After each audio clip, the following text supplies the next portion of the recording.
Thank you. I'm going to try to navigate the microphone and the clicker. We'll see how we do. I'm just going to jump right in. I have a lot of information to give you, and my story is in there too, and we want to do some meditations. So we'll just start right here, which is this. This look familiar to anybody? I don't know if anybody was here.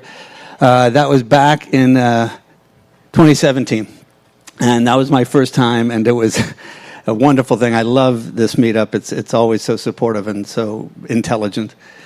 So then I did it again last year, and then I did it again the year before that, and now here we are. We're fully back where we started.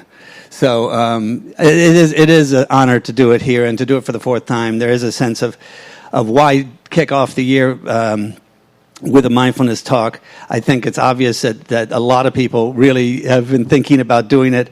Those who have done it have often quit and want to get back on the wagon. It's a really important thing that affects every part of your life. So let's look at the word resolution. It's a firm decision to do or not do something, right? And here's the typical ones that you'll see.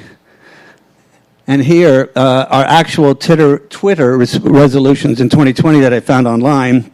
This is some of my favorites. It was my New Year's resolution to lose 15 pounds. I still have 35 to go. My New Year's resolution is to take more naps. My New Year's resolution is just give up. Very motivated, starting early. And then finally, my New Year's resolution is to regain my attention span. And I thought, this may be funny, but actually it works perfectly with what I'll be talking about. So today, we'll take a practical look at the benefits of mindfulness using secular meditation.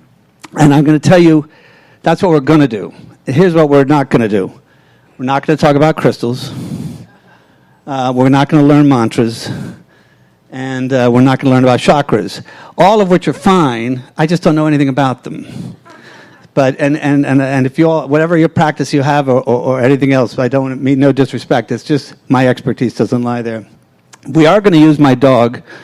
This is Bodhi, and when you see Bodhi, most of the time it means we're going to have an experiential piece, a meditation piece. So that will start out right away. So let's make sure we're really here. I mean, I can see everybody's bodies are here, but your mind could be anywhere. So let's let Bodhi introduce us here. So we're going to do a very quick one. I often call this a non-meditation because I'm not going to really give you much instruction. What I'm going to do is time 1 minute. And what we're going to do is have everybody just get comfortable, get sort of settled in.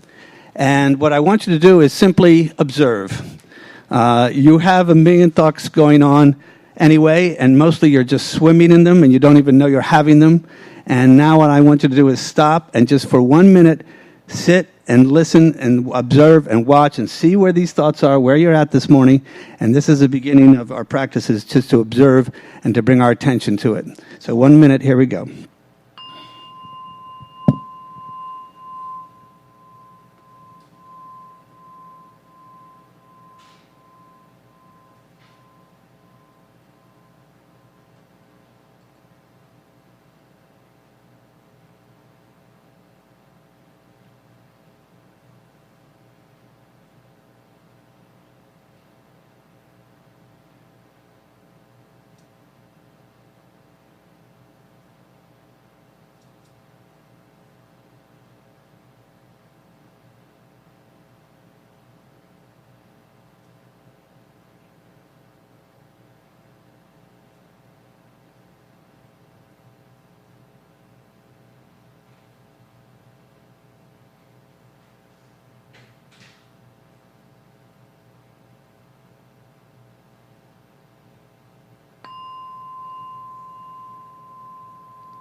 Trying to coordinate a bell, a microphone, and a clicker.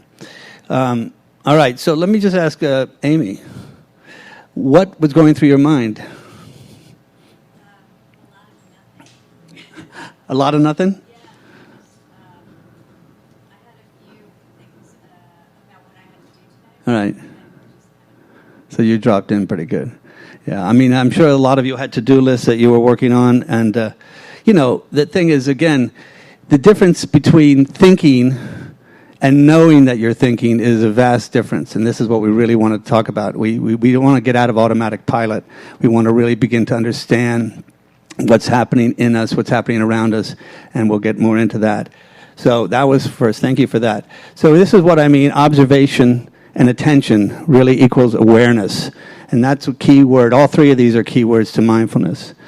Mindfulness can pull us out of our autopilot trance and drop us into what's happening right now in real time. And that word trance is interesting. You know, if you go into a room and you see people meditating, it looks like maybe they're in a trance, but really the opposite is true. If you see a harried person walking down the street, they're the one in the trance because they're lost in their thoughts. They have absolutely no idea. And their thoughts are coming from every direction, every which way. They don't know where they come from. They don't know where they go. Someone who is meditating, who may appear to be in a trance, actually is becoming more awake and more aware. So it's easier said than done to do this, mindfulness. But in my new book, my forthcoming book, my book that's being written right now, I try to use metaphors, of course, which all meditation teachers do, to try to explain some of it. So what I tell people is that if you really look closely and you're really honest with yourself, it's a 3-ring circus in there. And the difference between being in the circus, whether you're actually just a clown, or being up in the stands, is quite a difference, because this is the same mind that I've got is the same mind that you have. People say to me all the time, Nick, I can't meditate because my mind races constantly. And I look at them and I say, what do you think my mind does? What do you think their mind does? I mean, as human beings, this is how we're wired. And a lot of it has to do with survival, which is a longer talk when I have more time. But it really is something that we are, it's a legacy of our Homo sapien background. So it's a circus, and it's good to know it's a circus, okay? It's good to remember it's a circus, and to forgive yourself for having a circus in your mind. And then you have, of course, monkey mind. This is the way that a lot of people have described it that goes back eons. So the monkey mind is obviously what it sounds like, too. It's a circus out in the jungle, and you really, all the things that are happening in your mind are such that it feels like you can't get away from it, because the monkey never sleeps. But what you need to do is befriend the monkey. You need to give the monkey a banana. You need to make friends with the monkey, because the monkey ain't going away. Either you know it's there or you have no idea it's there and you're just tugged and pulled along. So at its core, mindful meditation is a secular training that optimizes an invaluable commodity, which is your attention. It's really attention training. I have used this flashlight in a dark room, and if I shined it up here, we all would have our, say I've shined it at that speaker in a dark room, we'd all have our attention there. If I shine it to this speaker, we'd all have it there. So that's what the mind really does. You know, there's no such thing as really multitasking. It's putting our attention in serial form. So I have a string on this flashlight, and I've done it even in an observatory, which is really dark. And I've done the demonstration. And then I've taken the string and I've swirled it around, flashlight going like this. And everybody goes, yeah, that's my mind. So, but it's something that you can really work on. So here's the thing. Where do we put our attention? Our attention is always, not always, but so much of the time in what's already happened or what may happen. It's incredible that people don't realize that this present moment is the only time you actually have. There is no other time. There's no other time to live your life. If you're always toggling back and forth between the past and the future, you're not in the present moment. You're not aware. You're missing your life. You're sleepwalking. So that's something that we're going to talk about as well. So here's what we really want to do. You've heard it many times, to be here now, in the present moment, in the here and now. But it's not as easy and not as simple as that sounds. It really takes some effort. And so we'll talk about where it comes through. There's no sleepwalking through your life. What I want you to do is yield to the present moment and learn how to do that through a variety of ways. So the classic definition of mindfulness is this. It was brought to us by John Kabat-Zinn, the father of secular mindfulness. And that's him, and he's sort of my hero. His book changed my life. But here's what he says. Mindfulness is learning to pay attention to the present moment on purpose. That's a key thing. It's not something like, oh yeah, I'm paying attention. No, it's really on purpose. It's intentional. in specific ways with openness, curiosity, and non-judgment. So this is a notion that speaks to the fact that we are conditioned people who have opinions about everything. You can walk down the street and test this for yourself. They're too fat, they're too tall, they're too skinny, they're too this, they're, they got money, they don't got money. You're just sizing up everything. It's the kind of thing like we're an opinion-making machine. So what we're asking for is to stop, drop into the present moment, and just let it be. Just try to see your own prejudices and your own conditioning. And that way you'll see the world more afresh. So I'm going to give you a quick introduction to Jon Kabat-Zinn via Anderson Cooper, and this will explain a lot. Our lives are filled with distractions. Email, Twitter, texting. We're constantly connected to technology, rarely alone with just our thoughts. Which is probably why there's a growing movement in America to train people to get around the stresses of daily life. It's a practice called mindfulness, and it basically means being aware of your thoughts, physical sensations, and surroundings. Tonight, we'll introduce you to the man who's largely responsible for mindfulness gaining traction. His name is Jon Kabat-Zinn, and he thinks mindfulness is the answer for people who are so overwhelmed by life, they feel they aren't really living at all. There are a lot of different ways to talk about mindfulness, but what it really means is awareness. Is it being present? It is being present. That's exactly what it is. I don't feel I'm very present in each moment. I feel like every moment I'm either thinking about something that's coming down the road or something that's been in the past. So ultimately, all this preparing is for what? For the next moment, like the last moment, and then we're dead. So in a certain way, are we going to experience while we're still alive? We're only alive now. Jon Kabat-Zinn is an MIT-trained scientist who's been practicing mindfulness for 47 years. Back in 1979, he started teaching mindfulness through meditation to people suffering from chronic pain and illness. That program is now used in more than 700 hospitals worldwide. So how can you be mindful in your daily life? When your alarm goes off and you jump out of bed, what is the nature of the mind in that moment? Are you already like, oh my God, your calendar pops into your mind and you're driven already? Or can you take a moment and just lie in bed and just feel your body breathing and remember, oh yeah, brand new day and I'm still alive. So I get out of bed with awareness, brush my teeth with awareness. When you're in the shower, next time check and see if you're in the shower. What do you mean check and see if you're in the shower? Well, you may not be. You may be in your first meeting at work. You may have 50 people in the shower with you. Kabat-Zinn says mindfulness takes practice. A lot of people start with a training class to learn how to meditate. So if you didn't know about Jon before, you do now. He's an extraordinary man, and he's the one who was a molecular scientist at MIT who was also a Buddhist, and he realized that if it stayed as a Buddhist practice, it would travel nowhere.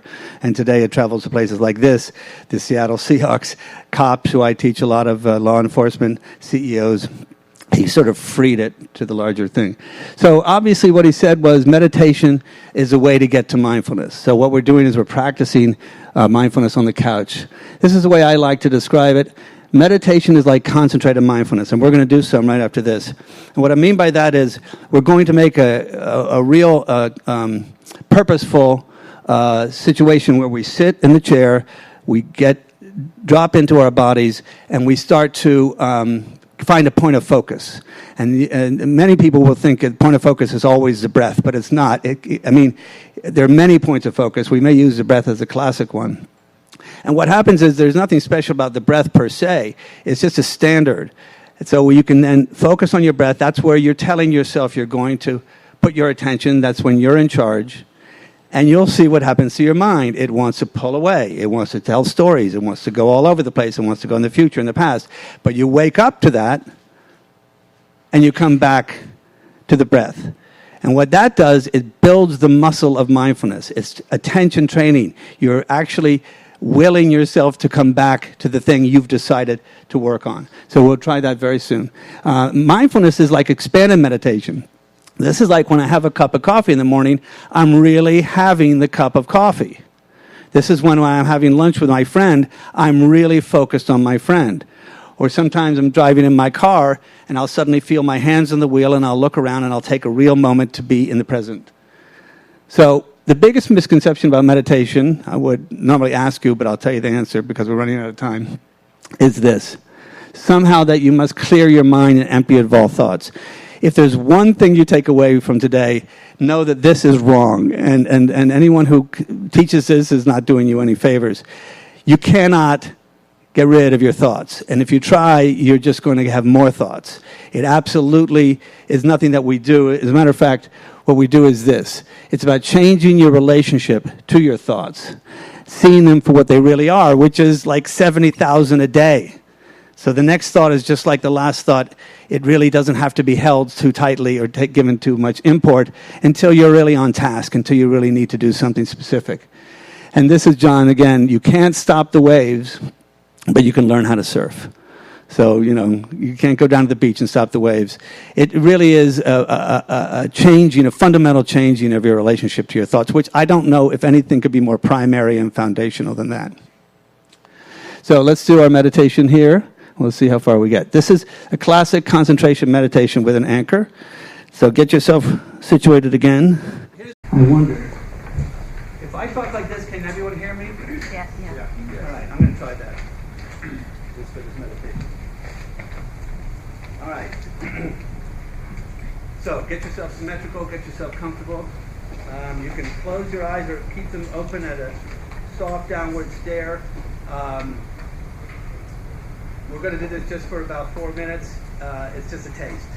Normally I teach classes where we do a lot more of this, but we'll give it a go here. So I'll give you some gentle guidance, and here we go.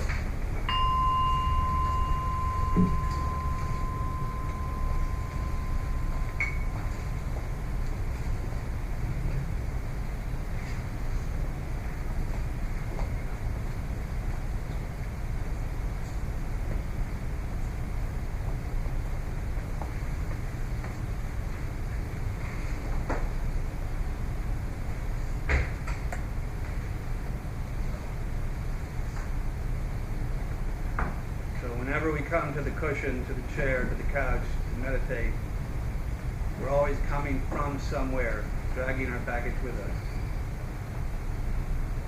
So this is that sweet and challenging time, the transition. The transition from everything pointing outwards to navigate the world, to pointing everything inwards to discover a landscape that is often ignored. Turn all 5 senses in your mind to the inner landscape.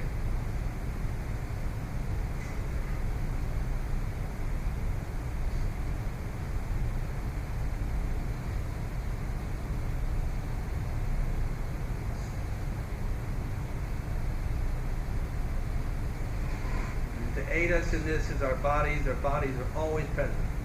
Our bodies are here and now. It's almost like you're setting an invitation to the mind, saying, come join me, I'm already here.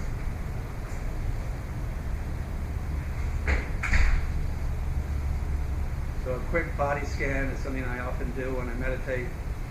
Start with the soles of your feet. Just feel your feet in your shoes.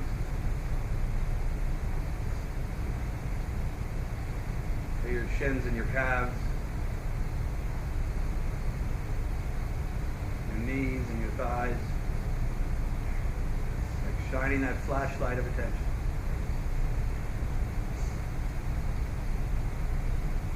Drop down into your seat. Let gravity hold you in your seat. Sit and know you're sitting.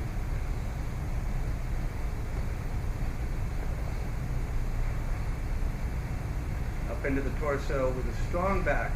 It's really good to have a dignified posture when you sit. You don't have to be a Zen monk, but sitting with some dignity and some pride of being a human is good with a strong back and an open, vulnerable front. Where the heart is, where compassion is, and you need to be compassionate with the human condition. It's not easy to be a human being.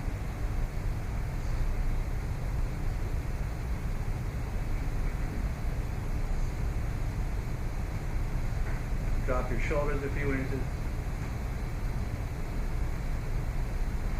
Feel the center of the palm of your hand with your fingers and your arms. All take the flashlight through your arms. back to the neck and the jaw, loosen your jaw.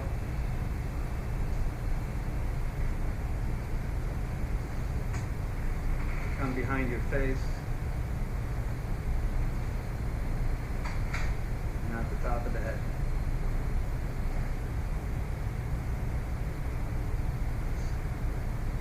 So now turn your attention to your breath. You don't have to breathe in a particular way. Breathe through your nose unless you have a cold.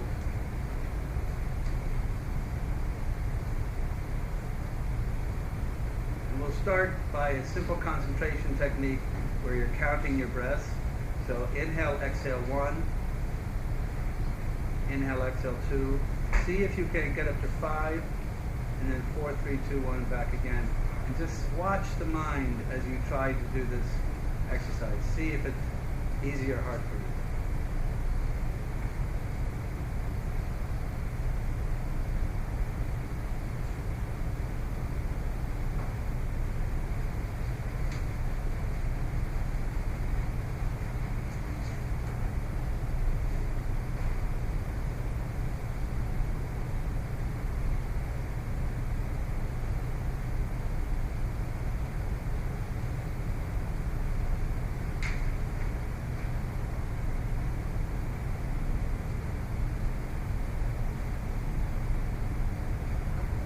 Drop the counting, focus on the breath, and when your mind inevitably pulls you away into stories, and that's what thoughts really are. There's stories that branch into stories that remind you of a story that takes you to the past, takes you back to the future. That's fine. That's a human thinking. That's what humans do. Your mind secretes thoughts the way your mouth secretes saliva. You cannot help it.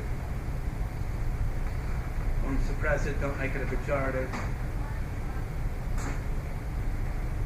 Just when you wander off, wake up to the wandering,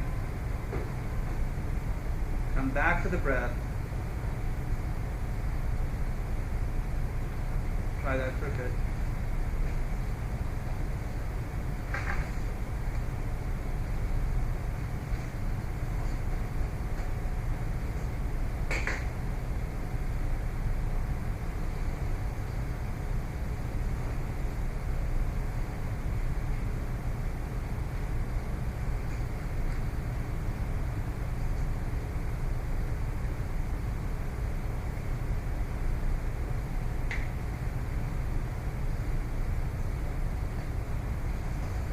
So when the monkey mind is strong and you feel restless and you feel agitated, you feel like you're doing it wrong, first of all, there's no such thing. Because even as you struggle with it, you know you're struggling with it, which is awareness. But let's say you want to bring out some of the bigger guns. Here's a couple of techniques that I would like to pass on to you. Try the inhalation and just say the word just. You get a little taller. And then have a longer exhalation and say the word be. So it's just be. Just be. It's both instructional and it's permission.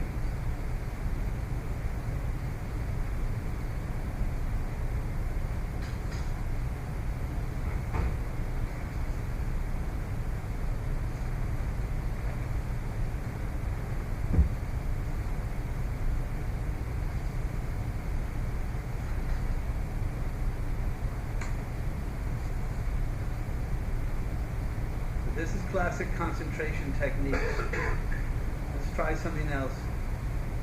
We'll breathe in with here, and we'll breathe out with now, and we'll get more and more concentrated, and then I'm going to release you.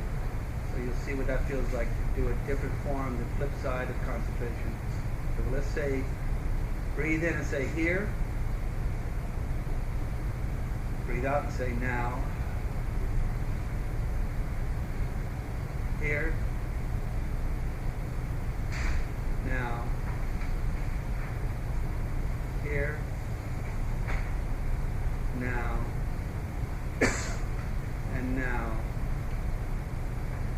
and the elusive now,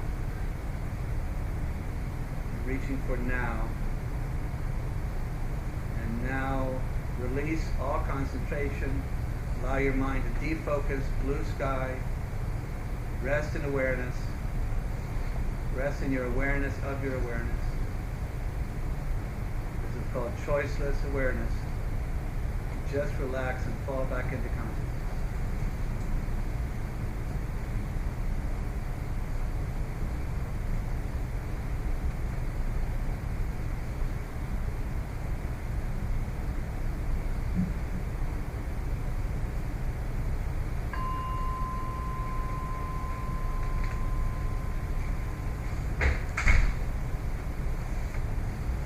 Okay, so for those of you who just started meditation, this is fairly advanced.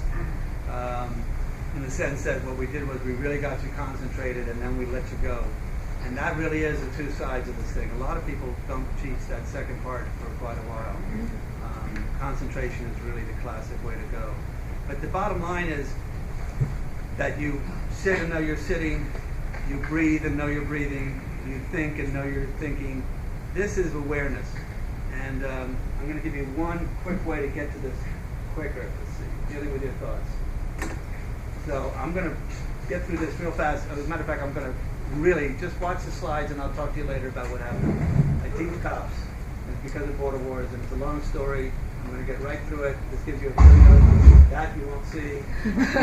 This is all the suffering that we've all been through. I think, as a matter of fact, I'm going to do this differently. There's no time to tell my story. But I'm going to do this. Use the mic so that people can hear that. What's that? There you go. Oh, I'm sorry. I'm sorry. Yes, sorry. Okay. We'll finish up with this. So here's what you find out all the time. I mean, this is what people tell you all the time. Be in the present moment. Be in the present moment. Be in the present moment. It's become a cliche, frankly. I mean, it's used so often that people don't even know what it means, and after a while it has no meaning for it. So I decided to do something about that, and you guys get to be one of the first people to find out what I've done about it. How can you really be more mindful in everyday life? How can you take what you learn on the cushion and bring it into your everyday life? Well, it's not easy. I mean, even today, half a dozen times, if I really get mindful, I count myself as a good day. So it's not easy to remember. But I figured out a new way of explaining it, which is more instructional and more specific. So the word is drop, open, go, see, equals what? Once again, dogs. That seems to be the theme of the day, right, Wayne? Really does. So there's my dog to help with that. And this is what it means. Drop into your body. So this is what I'm saying. When you are in a place where you don't know what to do with yourself and you're just waiting around for something to happen, drop into your body. Open to your five senses. Really be open. Like, for instance, right now, I can see all of you, and I can see somebody working on the computer at the back of the room. I can listen, and I can hear the air conditioner, right? I can smell, all these things. It's almost like a superpower. It's like, my God, I've got vision. I can see way over here. I can hear things that I never thought I should pay attention to. Now, this is the tricky part. Go to the front of your mind. And that really means to go to the part of your mind which is your real human part of your mind, your prefrontal cortex. And that's a way to tell yourself to concentrate, to do this on purpose. You're not doing this mindfulness sort of as a sidebar. You're doing this on purpose. And then see your thoughts. Because just because you get mindful and get into the moment doesn't mean you stop thinking. So you want to do that. So that's dogs. And here's the perfect time to do. Well, this is the prefrontal cortex.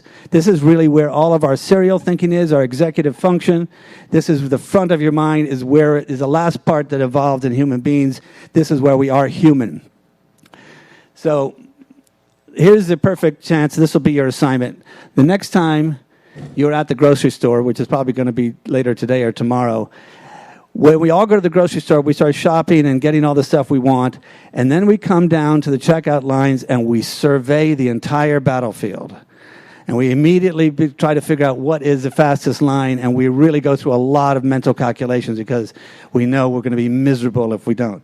So then we do it. We find the fastest line, and instantly we know it's the slowest line because there's some lady in front of us, there's some checkout gal who's too chatty, or something somebody wants to run off and get another item, and so on and so forth.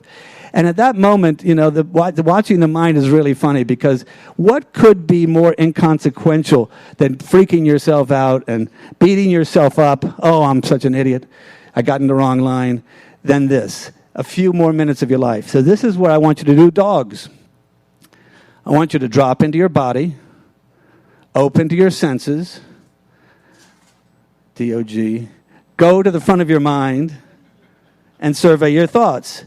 I do it. It works. It's really, next thing you know, you're in the miracle of the supermarket. The sights, the sounds, the abundance. And most people here can really buy anything they want in a supermarket. It's not like you're going in to buy a Tesla. So, it's really quite a miracle. And if you've traveled around the world enough, you know that a modern-day American supermarket is unbelievable.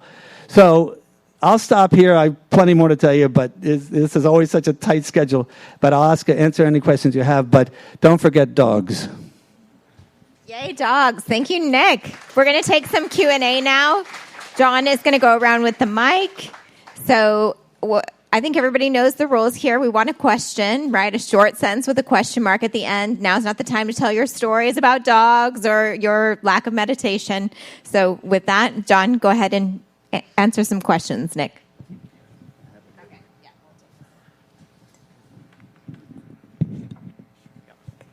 Hi, Nick. Thank you so much for the dogs. And when I saw the description of this meetup, I was really intrigued by your experience on the Mexican border and how it inspired you to do meditation. And I saw you skipped this section. Right. Could you pay a little bit of time to this? All right, I'll tell you this story quickly without the slides. It is always hard to know the perfect mix between my backstory, how I got to mindfulness, and teaching mindfulness itself. And the format here is very quick. So bottom line is I've been a nonfiction television producer for 40 years. And I've worked for all the networks, and I've worked for all the cable networks, and I've done a million things. And then some of my colleagues from that world are here today, which is great. The last big show I did was called Border Wars, and it was on the National Geographic Channel. And it was the best of times, and it was the worst of times. It was as intense as anything you can do. We spent our time embedded with law enforcement, and we spent our time riding in Blackhawks, jumping out of Blackhawks, on the back of horses, back of ATVs. We would patrol the Rio Grande River in patrol boats. We lived the life. It was a huge hit. It was the highest rated premiere in the history of the National Geographic Channel, and for a while, their highest rated series. And so we got shot out of a cannon. And as a result, they suddenly wanted more programs and more programs and more programs. And it just sort of ate my life. By the time I kind of did figuring out how much time I was away from home, for instance, it was about 70% of the time for 4 years. Because I was at the border, I'd be home for a week, I'd go to New York where we're cutting the show, down to D.C., which is the National Geographic headquarters, and the headquarters of Customs and Border Protection, and ICE, and DEA, and everybody else. We saw tremendous suffering down there, huge amount of suffering, as you all know, and it really affected me and my crew. We basically, for me particularly, I got into kind of a burnout stage, and it was enhanced by corporate burnout. The story that most people don't know is the National Geographic was owned by Fox, 21st century Rupert Murdoch Fox. And there was a firewall between the editorial side where I worked and the business side. And that firewall came down in a corporate takeover. It was a hostile takeover from our business partner. And almost all of my colleagues got fired. So it was a really intense experience. And I'm out in McAllen, Texas, reading emails about my direct reports are all getting fired. So I come back and I think, all right, we're done. We had done 50 episodes. So, I didn't want to be greedy, for God's sakes. I mean, I've been on lots of shows that never got close to that. So I thought, well, I'll be fired, we'll be canceled, that's fine. But it turned out the new president, who was about 15 years old, or it seemed that way, had the attention span of a gnat, decided he loved Border Wars and wanted to renew it for a new season. So I thought, okay, well, that's good. Except he had a little surprise for me. He knew he could make it better. So he hired a buddy of his to be my boss. And my job was to train my new boss. So if you want to talk about an ego-crushing experience, that's pretty much it. And then I got down to the border again in this horrible way, and my guns and drugs and money and weapons and violence were now mixed with anger and resentment and bitterness and depression and anxiety. This was not a good brew. This was a bad brew. And so I crawled away from border wars, and I made my way to Canada, which is a longer story, to get another job. And I was a mess. I was a real hot mess. My marriage was falling apart. And I thought my career was over in my mind. And I faked my way through this new job in Canada, Montreal. And then finally, my therapist kept telling me, I'm an LA guy, so I had my therapist on Skype. And he said, Nick, you got to try mindfulness. I said, that's all that breathing crap? I don't want to do that stuff. He said, dude, I'm an atheist. I'm not doing that. And finally he said, you really should. Finally, I went and bought the book, Jon Kabat-Zinn's book. And I started meditating in my tiny apartment. And after the first week, I got something I hadn't seen in a long time, which was hope. And a sense of groundingness and a sense of coming home. Like really coming home to myself. So the rest is history, only in the sense that I went back and started teaching cops. And I actually got back to McAllen, Texas, and taught Border Patrol, which was an incredible journey, full circle. And today I teach cops. I teach in Cambridge, Massachusetts. And I'll tell you this, don't tell anybody, because we're still putting the final touches on it. But Jon Kabat-Zinn, who I formed a relationship with, has recommended me to the New York City Police Department. So I'm doing that in March.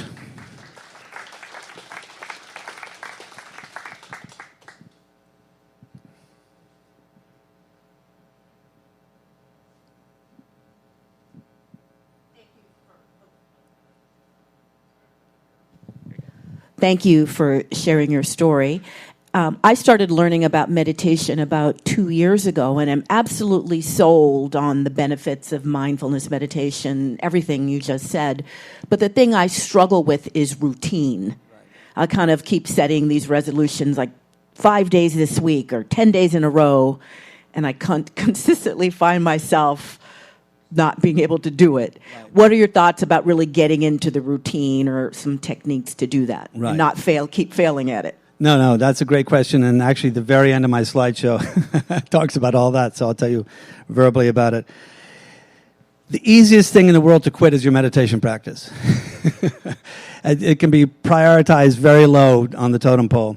And it's ironic because the more you send it down the totem pole, the more you need it. There's an old saying that if you're too busy to do 10 or 20 minutes of mindfulness meditation a day, you should do an hour.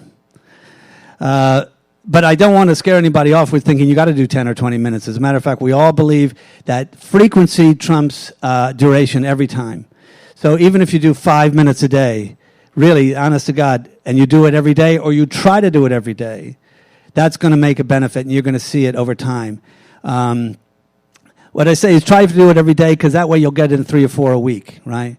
Now, the other big hint is make a space in your home or your apartment or wherever you live. Really make a meditation spot for yourself. And if you have a family, tell them, this is your spot, and then go and do that. The other hint is try to do it in the morning. You can make time in the morning. You can get up 20 minutes earlier and make the time. And then if you don't do it in the morning, you're chasing it all day. When am I going to do it? I can't do it now. You get home, you're exhausted, right? You're making dinner and so forth. If there's anybody here who works inside a company or a corporation, a bigger company, ask them to give you a quiet room. Every corporation in America should have a quiet room, some place that people can decompose. That's not the right word. Can de-stress. I mean, whether you go into the quiet room and meditate or whether you just go in the quiet room and collect your thoughts, it's great because then you're being encouraged to push away from your computer and on the company dime, do something that's helpful for yourself. So there's all these things. The other things is, as I say at the end of this lecture that you're not going to see, apps, books, podcasts, and groups. All of them are really important. Meditating by yourself is a singular experience and can be kind of lonely. We live in the 21st century. We have the most incredible resources. You can, I'm a meditation teacher, but you can listen to Jon Kabat-Zinn or Joseph Goldstein or Sharon Salzberg or Dan Harris, and you really get some fine teaching there, and they're just a click away. The best app that I want to recommend is Dan Harris's app. particularly if you're in the early stages. It's called 10% Happier. And if you like Dan Harris's shtick, and he does have some shtick, he's got the app, which is brilliant. He's got his podcast, which is every week, which also kind of enhances on the app. And he's got 2 books out. The first book, 10% Happier, is a great read. He was an ABC News correspondent in Anchorman who burned himself out in Iraq and Afghanistan and other stressors of his career. And then he had a full-blown panic attack on live TV. And that's what kind of bring me to Buddha moment. And it took a while, but he's a great ambassador. And the last man on earth who said he would ever learn to meditate, and I think I'm the second last guy who ever said I would ever meditate. So that's some quick thoughts. Yes? Thank you. Hi, Lake. Thank you for your sharing first. Where are you? It's here. Oh, hi. Hello. Sorry, I should stand up. My name is Vivian Lee. I have 2 questions I want to ask about meditation. Before I ask that, I want to share my understanding for meditation. About 7 years ago. Okay. So like philosophically, what is the differentiation between mindfulness meditation and the Buddha meditation? Because I did the research and 10-day retreats about Vipassana meditation is from Buddha, but in my master research is philosophical. And when I practice it, it does help for somatization stuff. And I don't know the differentiation yet. And second thing is, what is the effective way to practice mindfulness meditation? Okay. And through your sharing, I still having difficulty to understand that. Okay. First of all, its roots in Buddhism is absolutely true. It comes from Theravada Buddhism, which is one of the oldest forms of Buddhism. Mindfulness is in the sutras. Mindfulness comes to us from that background. Now, meditation predates Buddha by a long time. You know, the Vedantics and so forth were meditating. Most of us who get into secular meditation, we come through the secular door because it makes sense, because it's science-based, because it is a logic to it which is almost irrefutable. But once we get through that door and we find it's helping our lives, you can't help but get curious about its roots, and you can't help but get curious about Buddhism. So, you know, Buddhism is a complicated subject, and there are many forms of Buddhism around the world, from Japanese to Tibet, Nepal, obviously the American version, and so forth. So I would say this, though, that I saw a T-shirt once that I really loved that said, Buddhism, Atheism. And I thought, what?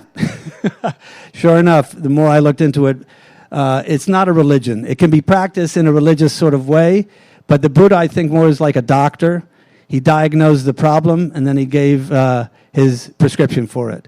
And that's all I'll say at that right now. And then the last part, I'm just going to hold off because we have another question back there. So you said the John Kabat-Zinn book changed your life. He's got at least 15 books in English, not counting Spanish. So which book, or one, right, or 2 books? Right. Again, the slide you're not going to see. Full Catastrophe Living. Have you heard of that one? Full Catastrophe Living is the Bible. It's a crazy title. I understand his publishers begged him not to call it Full Catastrophe Living because it's like, what the hell? Who wants to have a catastrophe? It's actually a quote from Zorba the Greek. And somebody said to Zorba, you know, you have 15 children and you have 3 jobs, and that must be insane. And he goes, why? I love my full catastrophe life. So the bottom line is our lives are full of catastrophes, tiny, small, medium-sized, big, and gigantic, and life-changing. So the catastrophe of life is life. You know, the human condition is hard. The human mind is wired for a time 200,000 years ago and plunked right down in the 21st century. You know, what we used to think was a threat to us, which was a rustle in the bushes, and you could only be wrong once, right? Because if the rustle in the bushes turned out to be a snake or a tiger, you were done. And so your entire nervous system kicks into gear at fight or flight or freeze. And your whole body changes. Your sex drive goes down. Your appetite goes away. You get tunnel vision. You get adrenaline and cortisol racing through your body. And you have to. This is automatic. You have no choice about it. and you flee or fight or freeze. Those same reactions can happen with an email dropping in as your inbox. I mean, that's what's happening to us. We get jacked and we don't come back down. And so John talks about all of this. He talks about, the history and the meditation work that he's done. And here's one more thing I'll tell you. John started his whole thing. He started secular mindfulness in a pain clinic in a hospital in Worcester, Massachusetts, the University of Massachusetts. And he helped these people because they all had, at the end of their ropes, they had chronic pain, they had pain related to cancer, they had agoraphobia, they had anxiety, back pain, knee pain, headaches, you name it. And he famously said to them, I cannot take away your pain any more than the doctors who have tried to help you at this point. But I can change your relationship to your pain. So that's the same thing as I said. We're changing our relationship to our thoughts. And what I want to say is we're all in a pain clinic.